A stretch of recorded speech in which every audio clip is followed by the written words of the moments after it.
So we actually just got a new MW3 update. We have patch notes for global, multiplayer, and even some zombies changes, which are pretty interesting. We have some new store bundles, an event as well, and much more. We'll break it all down in today's video. Be sure to drop a like on the video if you're going to enjoy, and shout out to U4GM if you need help getting MW3 Mastery camos, rare unlocks, and much more. They have a bunch of stuff over there. Use code MATT for an extra 5% off. Links are down below. But first up here, of course, tomorrow is the start of MW3 Vout Week here for the Boys event. This current event will end, and a new week-long event will begin. Brought to you by Vout International. Earn XP to unlock rewards. Equip A-Train from Tracer Pack, the Boys A-Train Operator Bundle for a boost, and you'll unlock the Making Heroes Super Camo at the end of the event. So just a XP progression event, nothing too crazy. And again, in honor of that event, just like the previous XP events, if you equip that bundle operator, you'll get more XP towards that event. Hopefully, the max reward is not 1.2 million XP. I doubt it will be based on the feedback we gave them last time. Sledgehammer has been pretty good with listening to feedback, so it should be a lot lower. We'll see very soon tomorrow what it is, but that A-Train bundle is actually now out right before this event goes live. So let's break it down here. The Boys A-Train Tracer Pack Operator Bundle. You of course have the main A-Train operator. Looks pretty cool. Again, if you're fans of the show, this should be pretty good. He looks almost exactly the same as he did in the show. We have an MCW Blueprint Turbocharged, which we'll preview here. Really cool shade of blue, honestly. You got the A-Train look as well. Definitely a cool vibe with the blue, and I guess a little black accent there. And we have A-Train Tracers. No death effect, but just some blue tracers, which we'll preview here. All right, pretty cool. I like that shade of blue, honestly. Not too bad. Super vibrant. Let's play it one more time.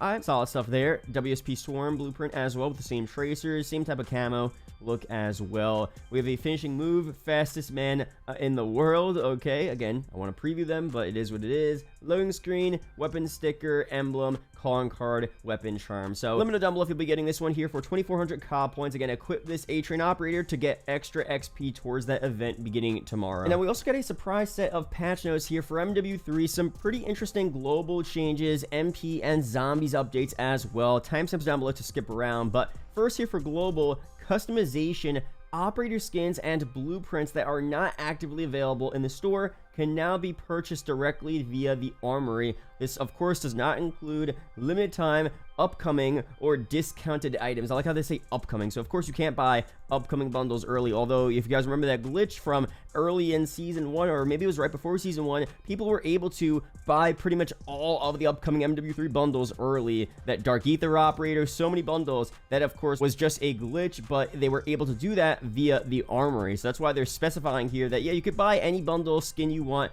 from the armory, but you can't buy those LTM upcoming bundles or discounted items, I guess. So pretty cool stuff there. But for multiplayer here, we have some UI changes, address an issue causing camo challenges to appear multiple times during the after action report. We have selecting the Carrick 311K optic attachment will no longer unexpectedly kick the player back to the menu. Okay. Revised multiple attachment descriptions to better reflect their true effects. The X10 ERX10 mini optic, the TAC 840C stock, the CDG T25 light barrel, and revised fully loaded challenge descriptions to clarify attachment requirements. For progression updates here, broken signal camo for the TAC Evolve can now be progressed to completion. Electric shock event challenge will now track progress as intended. For modes here, souped up LTM, some pretty good changes actually. Temp V abilities can now be earned more than once per life. So you could go in, pick up all of those abilities, and use multiple laser attacks per life and stuff like that. So that's really cool. And adjusted columns displayed in the in-match scoreboard as well. So kills, confirms, denies. Okay. And for private match here, adjusted several game rules to further align with the competitive settings rule set while a CDL game mode is selected. That's pretty good. Now a bunch of weapon and attachment updates here. So many balance adjustments in today's update target aftermarket parts. So in the following section, you'll find insights from our design team that aim to explain the intent behind some of these changes. So one goal of our design team is to create conversion kits that offer players fun and unexpected experiences with familiar weapons. A part of this goal is to maintain a balance where conversion kits enhance a weapon's capabilities without overshadowing its original role. Pretty interesting. So based on your feedback and a review of recently released aftermarket parts, we've implemented significant changes for you to experience today. Looking ahead, we've refined our approach to balancing aftermarket parts to ensure they're powerful worth the grind, and most importantly, fun. So what they did here for assault rifles, Ogre 5.56 Jack Signal Burst increased gun kick recoil benefit by 10%, increased recoil control benefit by 10%, and decreased burst fire delay from 120 milliseconds to 90 milliseconds, down 25%. So a decent buff there. And they say although the Jack Signal Burst possesses lethal 1 burst kill potential, its recoil often limits its effectiveness at the most common engagement ranges. Additionally, its burst delay caused difficulty in landing a follow-up burst to confirm kills. Today's changes target these weaknesses, making this aftermarket part a more favorable option. That sounds pretty cool. For battle rifles, the Sidewinder Jack Thunder LMG kit decreased bullets required to reach a maximum rate of fire from 25 to 15, down 40%. The Jack Thunder LMG kit is all about committing to a gunfight and letting the rate of fire accelerate to deadly RPMs. Today's change gets this weapon to its maximum damage potential significantly faster. Let loose, equip the Jack BFB or bulleted brake attachments, and pre-fire to your heart's content for maximum effectiveness. For SMGs here, a ton of changes for the AMR9. Decrease maximum damage range, decrease near medium damage range,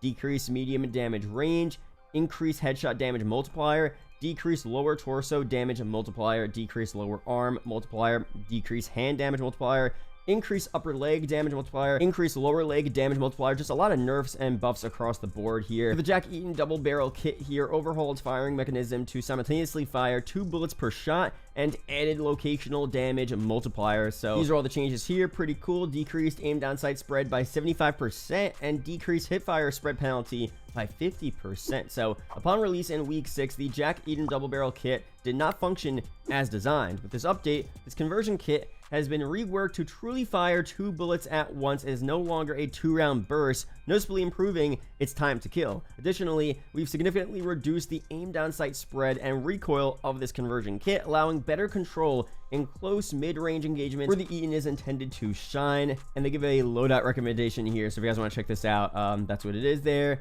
And for some other changes, the Rival 9 Jack Headhunter Carbon Conversion, decrease maximum damage, decrease minimum damage, decrease minimum damage, increase headshot damage multiplier, increase neck damage multiplier, increase upper torso multiplier, increase burst fire delay, decrease sprint to fire penalty, decrease aim down sight penalty, and decrease hip fire spread penalty by 20%. And I get what they're doing here. True to its namesake, the Jack Headhunter Carbon Conversion is most lethal when accurately landing shots to the head, and though they made those changes there and upper torso. So today's changes increase its lethality and decrease the burst fire delay in order to improve its ability to duel at a distance. We intend for this aftermarket part to play more like an agile mid-range assault rifle than a SMG. We expect that it may be outperformed by the base Rival 9 at close range, equip damage range, bullet velocity, and recoil control attachments to highlight its strengths. Okay, for marksman rifles here, DM56 Jack Signal Burst, increase gun kick control benefit by 10%, increase recoil control benefit by 10%, and decrease burst fire delay from 120 milliseconds to 90 milliseconds, down 25%. And for equipment here, breacher drone, detonation upon impact within 5 meters will now occur with a decreased detection radius. Previously, the breacher drone could not detonate upon impact with a player within an initial 5 meters of the flight. Now it could detonate with a reduced detection radius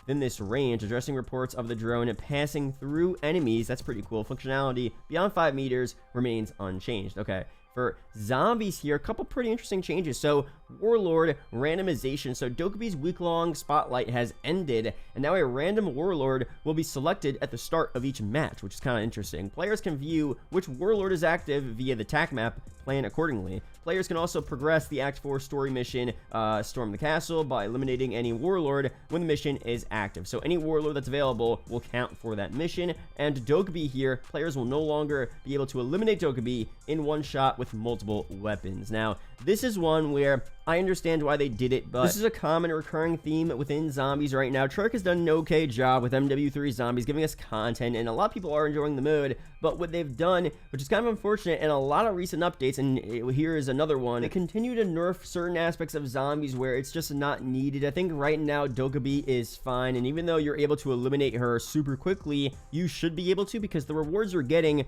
are not that good. If Dokubi was this grand boss fight where, again, as I talked about, you would get a wholly new schematic, some super good high tier loot, then I would understand why they want to make Dokubi a super difficult boss fight to where you can't just kill her in one shot because you're actually getting a lot of good rewards. But right now, you're not getting anything that good. You're getting a blueprint, a marksman rifle blueprint, and like juggernaut can, you know what I mean? You really don't get anything good whatsoever. For them to nerf that boss fight and then not actually buff the rewards you're getting just doesn't make a lot of sense to me. And of course, for previous updates as well, they nerf different ways to get around the map, perk abilities, the different lethal tactical equipment as well. And I just don't get all the nerfs in a PvE mode where we're fighting zombies. And I saw a really funny tweet and where someone said like, oh, I guess the zombies complained to Treyarch that the weapons are too powerful and the players are too powerful. We need Treyarch to nerf this stuff. You know what I mean? Like, we're fighting zombies, so obviously we don't want it to be too easy, but at some point you don't need all these nerfs. I'd rather them add powerful weapons, powerful wonder weapons, super powerful abilities, because